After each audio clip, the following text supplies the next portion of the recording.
Looking for the all seeing eye. Hello, folks. We're back. You did it. You did it this year. You're doing well. All is well in your world, I hope. Today is Thankful Thursday. Thank you, Richard. Thank you so much. But you're missing a game.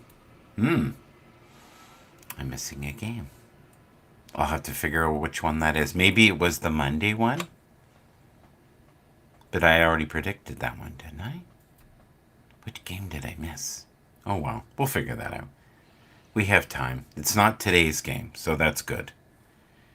We have all kinds of good football coming up in the next week or so. So it's very exciting times. The Dolphins have a lot to prove this week. And so many people not looking too healthy. If you look right now at, I'm just going to get a little air. Here, a little bit of air in here. It's getting a little warm. I'm thinking first off, with the Chiefs, they're struggling. There's something going on, and Philly is struggling, and I don't know what's going on there either. And Philly and the Chiefs all year have kind of looked like they were half stepping, kind of doing stuff. You know what I mean? Not fully engaged in what they're doing, and I don't know why that is. I feel really bad for a lot of the teams this year that just never got going. You know, poor coaching, bad luck, injuries. Many players are distracted, rightly so. Travis says he's very frustrated. he's, he's had a wonderful year, though, romantically, right? Things with him and Taylor are wonderful. Not every aspect of your life is going to be perfect. It just isn't. You're going to have times when things are kind of shitty. And for him, this aspect of his life, he's getting older. I bet he feels every pain, every hit now. He should consider retiring, him and his brother. I think it's a great time to do it. Their podcast is doing well. If they have a chance to do well this year, either one of them, sure, ride this out to the end. There's only a few weeks left. But really sit down and consider what your options are, and they have options. Neither one of them ever has to work again. They're warm, dry fed. There's no worries there for them. And they're going to land well. They have the number one sport, I think, podcast in the world. At least they did 1 week ago. The Dolphins right now have to prove themselves. We'll see. We'll see how they do against the Ravens this week. That should be interesting. I'm going to find that to be a great game. I'm still over the moon. Over the moon. Joe Falco. Flecko.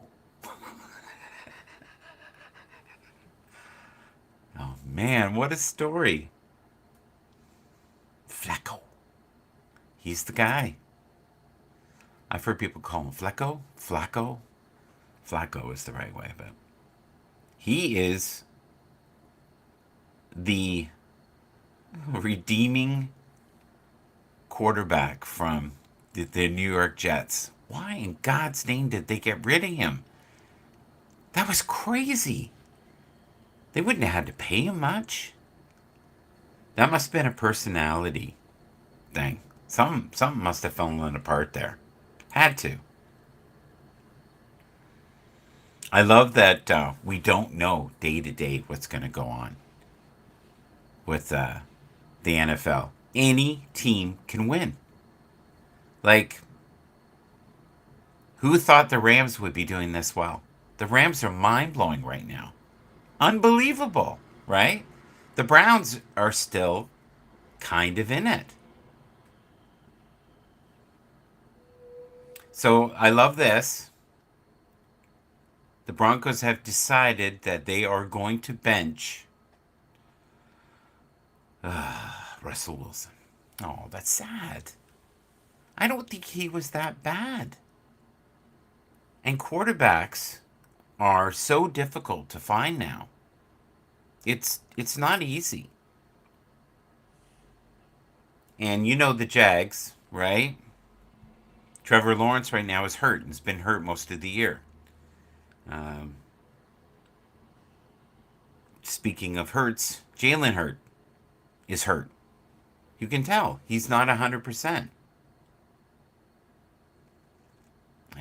I totally agree with Tomlin with sticking with Rudolph, especially around Christmas. He was phenomenal.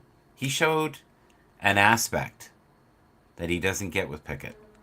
So it's good.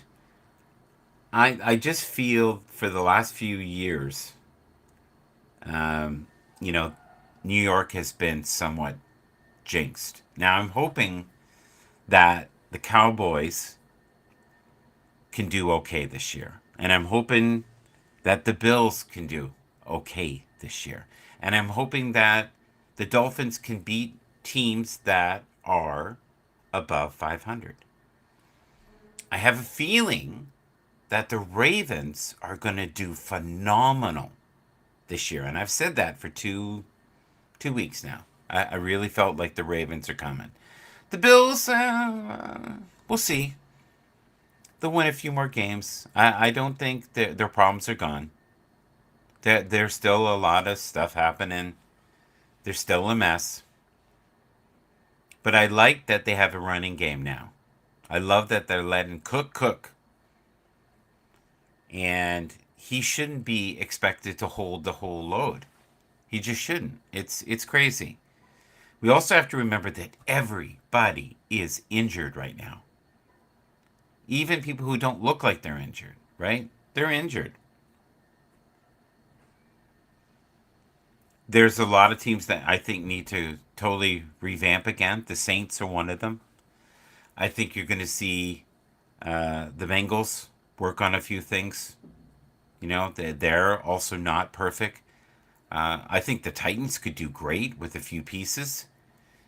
There's more of a need for a running game now than ever. I don't think you can be just a bunch of speedsters like Miami is. You can see that there's a problem there.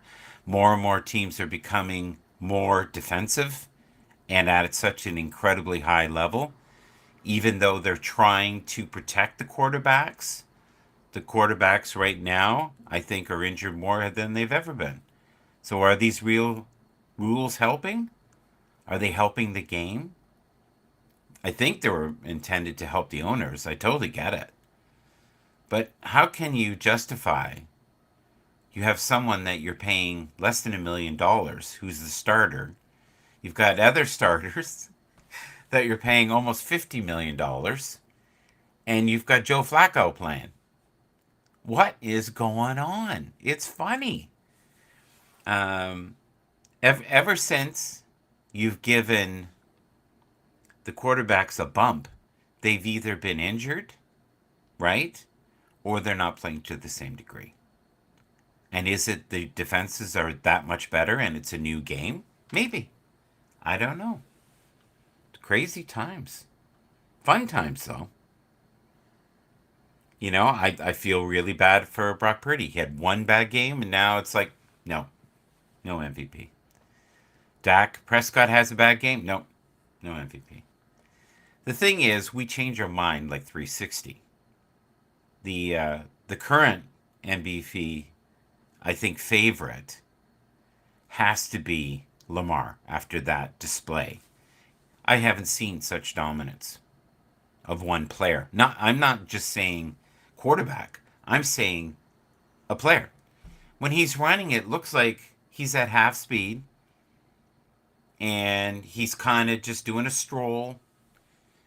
And it's weird because Patrick Mahomes used to be like that. You'd look at him and go, he's kind of at half gear. He's got it all in control. Everything's fine.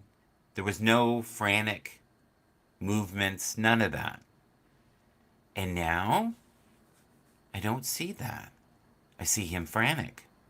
I see him upset. He seems a little sad. He's frustrated. His teammates are frustrated, and rightly so. He's got what I've been saying for a while: second tier to third tier receivers. I don't know what they were thinking. I really don't. And I love that the defense is playing so well, and maybe they're going to have to become more of a defensive team that wins by only scoring 20 points. But they used to score 20 points in the third, fourth quarter at will. No problem. Um, the days of expecting Travis to catch 4 touchdowns, I think are done.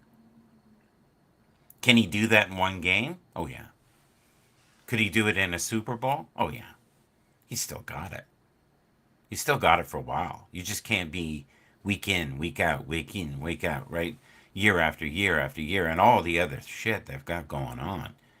It's insane. Like, people forget they're human, right? And that's kind of what I wanted to do with the show, was show that there is a spiritual side to everything, right? There's a spiritual side to football, hockey, any sport, soccer. If you look at the leaders, the ones that are really at the top of the game, they have great work ethic, and they never run out of juice. But the problem is there is a great depletion of energy and source energy, and it's a rough road for them. And you can't sustain that forever. You can do it for a couple of years. You can win yourself a Super Bowl. That's why you don't see multiple teams winning over and over and over and over and over and over again. You just don't. It's impossible. The other thing is, too, once you've proven that your roster is really strong, you always have people want pieces of it. And it's a business. So people will naturally go where they're going to get more money. You can't blame them. It's also a lot of coaching, but it's chemistry. And if you look at Philly right now, they don't look happy. Yet you look at them on the sidelines after, the last win that they had against the Giants, and they were annoyed. They weren't overjoyed. They have to remember, and this is one of the things that I love about the Lions, is the Lions, no matter who they beat or how they beat them, they're incredibly grateful for that win, and they know how difficult it is to get a win. And there is no this ego like we should beat them. No, yeah, we're talking professional athletes against professional athletes. Anybody can win, especially when people are beat up. A lot of the teams right now are into second, third tier. I don't know how the Steelers won the other day, but they did. But if you looked at it logically, they shouldn't have won. There's no way, but they found a way. And I think any team that thinks that they are the best in the league get a smack in the face, just like the Ravens gave to the 49ers. They woke them up. That might be the best thing that happened to them, honestly, to get smacked, because they needed to wake up. You start believing all the hype, everything everyone's saying. Oh, they're unstoppable. They're stoppable. They lost 3 games, right? They lost 3 games in a row earlier in the season. There hasn't been a team this year that has not lost. All the teams have lost, even the Ravens. So, any given Sunday, someone can win. A lot of it has to do with the mindset, a little bit of luck, and more, how strong is your defense and how healthy is your squad. I really believe that. Thank you to everyone. I hope you have a wonderful day. Continue to send wonderful vibrations throughout the Twitter sphere. And if you can, please leave a comment. I would love to know who you're rooting for in this new year. God bless you all. Have a wonderful Thursday evening. Talk to you soon.